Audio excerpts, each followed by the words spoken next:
এতগুলো শিক্ষিত মানুষ যারা স্কুলে পড়াচ্ছেন, যারা কলেজে পড়াচ্ছেন, যারা মাদ্রাসায় পড়াচ্ছেন, যারা কারিগরি বিদ্যায়তনে পড়াচ্ছেন, প্রত্যেকটাই শিক্ষিত মানুষ। তারা আজকে ফুটপাতে বসে তাদের দাবির সপক্ষে অবস্থান করছে। কিন্তু ভ্রুক্ষেপহীন সরকার, ভ্রুক্ষেপহীন প্রশাসন, আসলে সরকার বা প্রশাসন যারাই আসুক, আমরা তো এই অন্তর্বর্তী সরকারের জন্য আমরা একটা নিরপেক্ষ সরকারের অধীনে একটা অবাধ সুষ্ঠু নির্বাচনের জন্য আমরা 16-17 বছর লড়াই করি এবং জনগণের প্রত্যাশা, আন্দোলনকারীদের প্রত্যাশা, গণতন্ত্রকামী মানুষের প্রত্যাশায় অন্তর্বর্তী সরকার।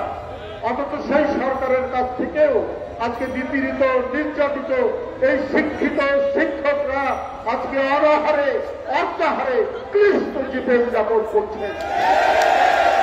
এই লজ্জা একজন দুইজনের নয়, এই লজ্জা এই জাতির, এই লজ্জা এই সরকারের। কই শেখ হাসিনা বিদ্যুৎ চুক্তি করেছিলেন ভারতের একটি প্রাইভেট কোম্পানির সাথে। বাংলাদেশের সরকার ভারতের সরকারের সাথে করবে, সেটা না করে একটি প্রাইভেট কোম্পানির সাথে করলেন এবং সারা পৃথিবীতে এইরকম চুক্তি হয়নি। সবচাইতে বেশি দাম দিয়ে প্রতিটি বিদ্যুৎ ইউনিটের সর্বোচ্চ দাম দিয়ে সেই বিদ্যুৎ চুক্তি শেখ হাসিনা করেছিল। ডক্টর ইউনূস সাহেবের সরকার সেই চুক্তি কিন্তু বাতিল করতে পারেনি, সেইভাবেই টাকা দিতে হচ্ছে। বাড়তি টাকা, জনগণের টাকা, জনগণের পরিশ্রম লব্ধ টাকা, এই টাকা দিতে হচ্ছে।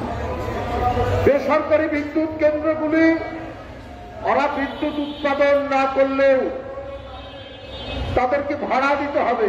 এই টাকা ধানপুর থেকে আপনারা সরকারকে দিতে হয়।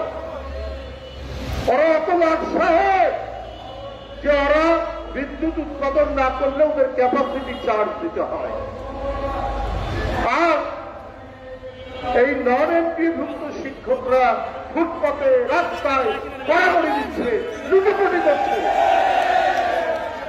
এদের জন্য সরকারের টাকা বের হয় না, এদের জন্য কোন নীতিমালা তৈরি হয় না। অর্থ উপদেষ্টা সাহেব আপনাদেরকে চিঠি রাখে, আপনি কেন জানি গরিব মানুষদের পক্ষে থাকেন না। আমি যখন কৃষি ব্যাংকের চেয়ারম্যান ছিলাম, রাজশাহী কৃষি ব্যাংকে চেয়ারম্যান থাকার সময় নওগাঁয় একটা বিরাট বন্যা হয়েছিল। আমি পুনঃ অর্থায়নের জন্য, রিফিন্যান্সিং এর জন্য তখন গভর্নর সাহেবের কাছে চিঠি লিখেছিলাম। আশা করেছিলাম যে গরিব মানুষের কথা, বন্যা উপকৃত মানুষের কথা ভেবে সেই সময় বাংলাদেশ ব্যাংকের গভর্নর, এখন অর্থ উপদেষ্টা, তিনি টাকা দেবেন। কিন্তু যে টাকা চেয়েছিলাম একটা টাকাও তিনি দেননি। আমি ওই জন্য বলেছি, গরিব মানুষের প্রতি এই অন্তর্বর্তী সরকার হলেও এরা তাদের দিকে তাকায় না, বরং তাদেরকে কিভাবে স্টিম রোলার দিয়ে, কিভাবে পাথর চাপা দিয়ে তাদেরকে পিষ্ট করে দেওয়া যায়, আজকে আমি তার নমুনা দেখি। বন্ধুরা, আজ কয় টাকা লাগতো এটার জন্য? 500 কোটি টাকা, কত হাজার হাজার কোটি টাকা তো লোপাট হয়ে গেছে। কত শত শত কোটি টাকা তো এখনো বাংলাদেশে কয়েকজনের বাড়িতে খোঁজ খবর করলেও তো পাওয়া যায়। কত সরকারও তো কত কাজে কত দিকে টাকা দিচ্ছে। আপনি কালকে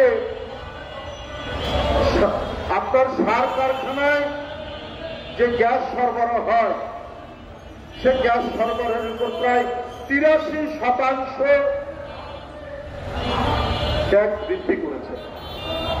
83%, 16% থেকে 29% চলে গেছে। অর্থাৎ এই সার কারখানায় যে গ্যাস সরবরাহ হয় সেই সরবরাহকৃত যে গ্যাসের উপর 83% আপনারা কর ধার্য করেছেন। তার মানে কি?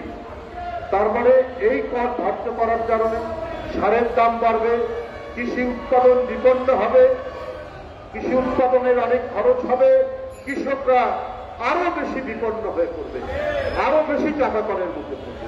এই সরকার তো জনগণের সরকার নয়, এই সরকার তো গরিব বান্ধব সরকার নয়, এই সরকার তো শিক্ষক কৃষক শ্রমিকের পক্ষের সরকার নয়। এই সরকার তো এমন একটি সরকার যারা যে মাথার মধ্যে তেল দেওয়া আছে সেই মাথার মধ্যেই তেল ঢালে। এইটা হতে পারে না, এইভাবে চলতে পারে না। অন্তর্বর্তীকালীন সরকার সব রাজনৈতিক দল সমর্থন দিয়েছে, সব রাজনৈতিক দল মনে করেছে এই সরকারের অধীনে একটা অবাধ সুষ্ঠু নির্বাচন সম্ভব। আমাদের সে বিশ্বাস এখনো আছে ডক্টর ইউনূস সাহেবের সরকারে। কিন্তু আপনার অন্যান্য উপদেষ্টারা জনগণের স্বার্থে, জনগণের চিন্তার সাথে তাল মিলিয়ে তারা কাজ করছেন। তারা অপাত্রে তেল ঢালছেন, যার মাথা শূন্য, যার মাথায় তেল পড়ে না সেই মাথায় তেল দেন না। এইটা কোন কার্যকর সরকারের কাজ হতে পারে না। অনেক দিন ধরে আমি জানি এই নন এমপিওভুক্ত